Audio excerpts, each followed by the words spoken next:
Assalamualaikum warahmatullahi wabarakatuh. Perkenalkan, nama saya Muhammad Ikhwan Maulana Firmansyah. Nomor NIM saya 204105020067. Saya dari kelas Ekonomi Syariah 2. Di sini saya akan menanggapi video dari Bapak Dr. Abdul Wadud Nafis LC MEI yang berjudul Ekonomi Makro Islam. Yang pertama, kata ekonomi berasal dari bahasa Yunani yakni oikonomia. Istilah tersebut terdiri dari dua kata, yaitu oikos dan nomos. Oikos berarti rumah tangga, sedangkan nomos artinya pengaturan, aturan dan atau hukum.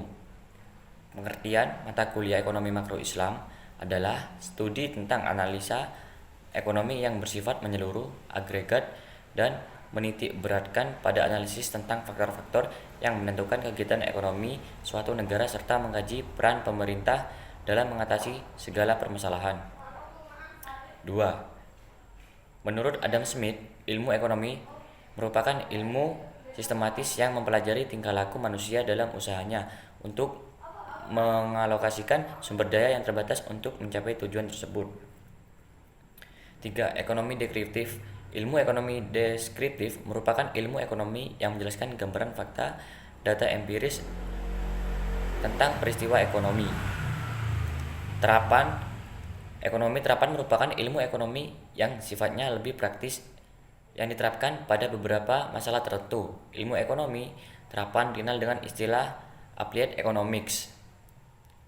Ekonomi adalah ilmu ekonomi yang menjelaskan secara sederhana tentang suatu sistem ekonomi dan merupakan kumpulan asas atau hukum yang digunakan, yaitu ekonomi mikro dan makro.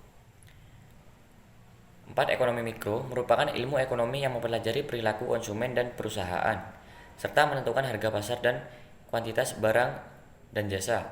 Ekonomi makro adalah sebuah ilmu ekonomi yang mempelajari perekonomian sebuah negara secara komprehensif. 5. Konsep dasar ekonomi makro. 1. Pendapatan dan pengeluaran. 2. Pengangguran. 3. Uang dan fungsi. 4. Inflasi dan deflasi. 5. Permintaan dan penawaran agregat. 6. Perbedaan ekonomi mikro dan makro. Ekonomi mikro merupakan studi mengenai perilaku agar mengambil keputusan secara individu, rumah tangga, atau perusahaan. Ekonomi mikro merupakan suatu studi holistik tentang struktur, kinerja, perilaku, serta proses pengambilan kebijakan ekonomi pada tingkatan nasional. Sekian dari saya, kurang lebihnya mohon maaf. Wassalamualaikum warahmatullahi wabarakatuh.